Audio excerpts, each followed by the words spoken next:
জবরেকার্স অনেকটা বেশি দুর্বল করে দেওয়া হয়েছিল। একা বাক কিন্তু বেঁচে রয়েছেন, কিন্তু তাকেও যে খুব একটা সময় পর্যন্ত সেফ রাখা হবে তা কিন্তু নয়। লঞ্চ প্যাড ব্যবহার করে এবার যেন পজিশনটাকে চেঞ্জ করেছেন the team Jawbreakers. Oh my god, কি হতে চলেছে বাট ইয়া, আমি রেজাল্টের কথা যেটা বলছিলাম, ওরতোয়ে 47 পয়েন্ট নিয়ে এবার কিন্তু টেবিল টপে চলে এসেছেন। আরো একটা শট, ব্লেডের নকডাউন কেফর মাকির, তাকে যেন বিদায় জানানো হয়েছে উড পিকারের শটে। ওয়ান শটের চেষ্টা, টেক ডাউনটা নিয়েছেন যথেষ্ট ভালোভাবে, এবার যেন কিল পয়েন্টটাকে সিকিউর করে নেয়। ভাই রে ভাই, ফাইটের পর ফাইট, ফাইটের পর fight. And right now the team আর এইচকে রাহাত, এবং ইয়াস রাহাত আগে থেকে চলে গেছে, বাগের খুব কাছাকাছি ছিলেন। এই পজিশনে তো বাগ বসেছিল নিজের টিমমেটকে রিকল করার জন্য। জব রেকার্স তাহলে কি আবারও একটাবার সুন্দরভাবে ফিরে এসেছেন কিনা ক্লোজিং একটা ব্যাটল ব্লেডের জন্য। ব্লেডের জন্য খানিকটা চাপের একটা বিষয়, ব্লেড কি পারবে? ওয়াটার টেক ডাউন কে ফর ব্লাড, আবারও সেই ওল্ড ভাইবে কিন্তু ফিরতে দেখেছি দ্য টিম রেড হকসকে। দ্য ডমিনেশন যেন শুরু হয়ে গেছে, এবার নেজাত কিন্তু ঢুকতে চাইবে।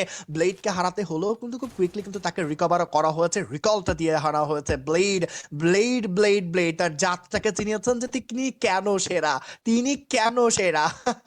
বাট না, ফিরে এসেছেন ব্লেড। বাট হ্যাঁ, নকডাউন হলেও তিনি তার কাজের কাজটা করে গেছেন। বাট নাও রেজাল্টের কথা যদি বলি, বাংলা ইউনিটি 27 পয়েন্টে কিন্তু একেবারে ফোর্থ পজিশনে রয়েছেন। ফিফথ পজিশনে এক্সটি গ্লোবাল 22 পয়েন্ট, অ্যাস্টেক 6 কিন্তু হাইপারবস 21, অ্যাস্টেক 7 কিন্তু রাবিয়াস 19, বা টিম ইনফিনিটি 14 পয়েন্ট নিয়ে 8 পজিশনে।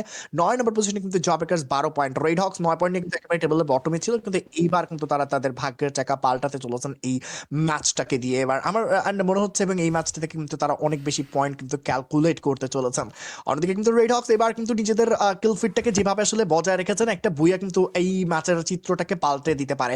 জব রেকার্সকে খানিকটা চাপের একটা বিষয় দেখতে পেয়েছি, বাট হ্যাঁ, বাক রিকলটা করেছেন, কিন্তু তার নিজের বাকি টিমমেটদেরকেও কিন্তু ঠিক